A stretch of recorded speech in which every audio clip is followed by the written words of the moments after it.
na rufe gidan nan sai in da sami shago.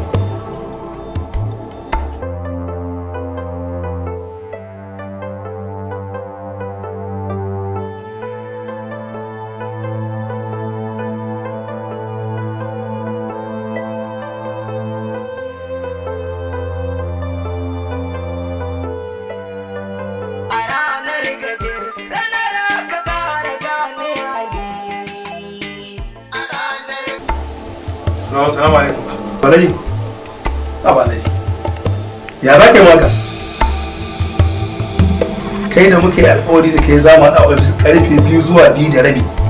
Amma na je ka sa na je ne ta zama baka zo ba. Kaga shigowa ta gida ke ne yanzu haka ga sallar ana sallar ɗan sama yanzu. To yau nan ba wani kwakwaran dalili ba ne.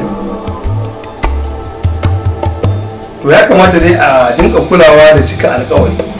Domin abu ne mai mahimmanci matukar ana so a samu albarka da ci gaba a cikin rayuwa. To gaskiya ne, amma dai yanzu gaskiya ba za mu iya haɗuwa da kai ba saboda gobe insha Allah ina sa rai zan yi tafiya, zan kai wata ziyara kawai. Saboda haka ba za mu haɗu ba sai dai ko in bayan na dawo. Na'am, haka ne.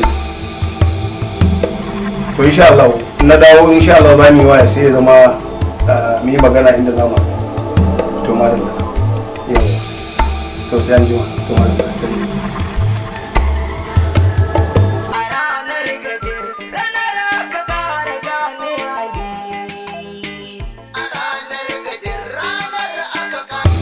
na'am assalamu alaikum na'am na ji shi Allah ka farka musu shikenan a ɗau naira 20,000 sai a kuma a sai kayan abinci kuma shinkafa da mai da dai kayayyakin miya sai a rufa kuma duk lokacin da aka ji irin wannan to a dinga kokari ana sanar da kuma kamar yadda ka sani ne ba na so a san cewa ni ne ke dinga kokari dama ina son kira ku ina so zan yi tafiya a wajen je siya a cikin motocin da Allah kuma katon mota sai a kawo a subhanallah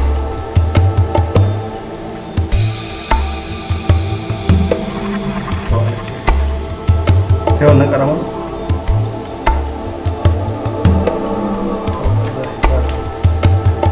tafiya ta zama dole kamun ta sai ne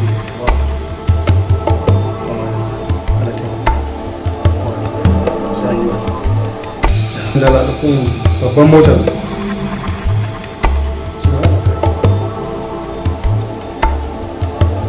ta samu matsalar sai karama da yanzu wannan karama da ya jan tafi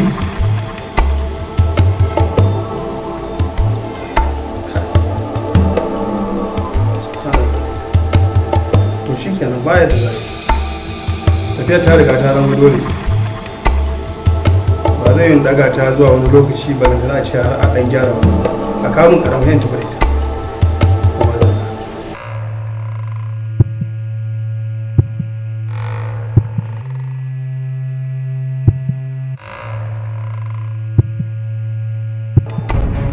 rana ta uku mujahid ya ɗauko abinci ya ajiye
shi muminin mutum kowane lokaci yana cikin jarrabawar ubangijinsa.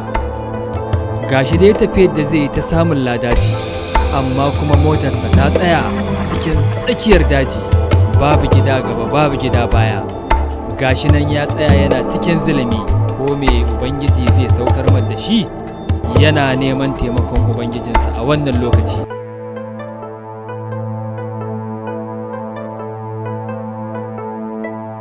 Thank you.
Thank you.